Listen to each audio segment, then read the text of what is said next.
Hi everyone. This week's video, I wanted to talk about the recent lawsuits because I feel like what is being portrayed in the media is not a true representation about what is going on in our industry right now. So first, just to talk about where these lawsuits came about.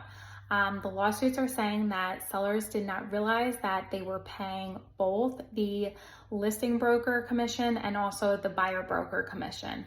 They are saying that it should not be the case that a seller needs to pay the buyer broker commission. And it also states that NAR had certain rules in force that kept commissions and home prices artificially high.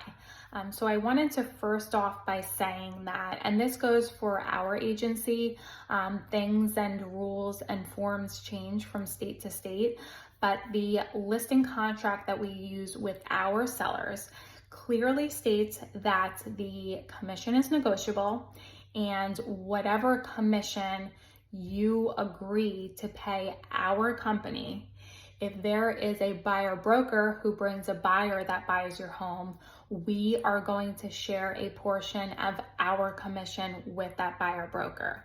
And as far as commission goes, you can Google real estate commissions, different real estate companies and what their commissions are. Especially in recent years where the market has been so hot, there have been so many companies coming into the industry advertising 1% commission, flat fee commission.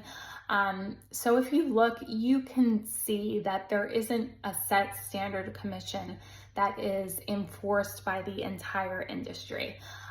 You get what you pay for, just like anything else in this world.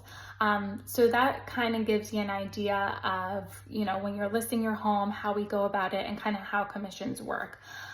So anyway, back to the lawsuit. With the settlement there, and nothing is agreed upon yet, but there would be two major changes that would happen.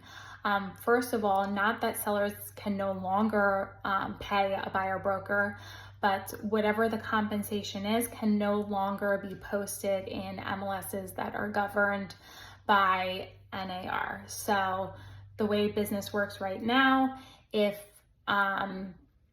you hire me to list your home, you're paying me X amount for my commission, and I am willing to give a percentage of that to a buyer broker.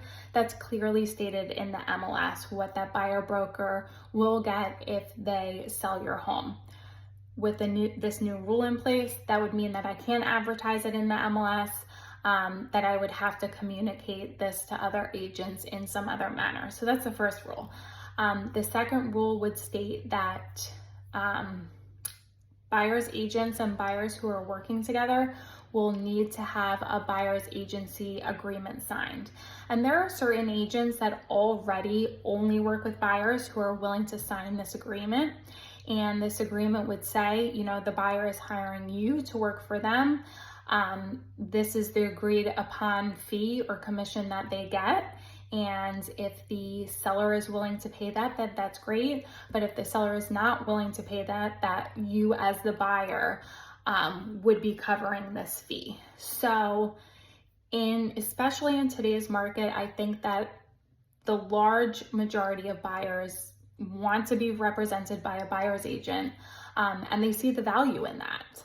But there's going to be two separate groups of buyers. There's going to be one set of buyers that are like, you know what, this sucks. I already have to come up with my down payment, my closing costs, and now I have to come up with thousands of additional dollars to pay my real estate agent.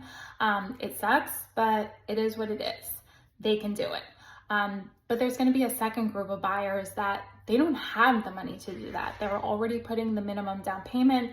They're already asking sellers concessions to cover their closing costs. So there are going to be a portion of buyers that are no longer going to be able to afford a home in this market when they have to come up with the additional cash to pay their buyer's agents.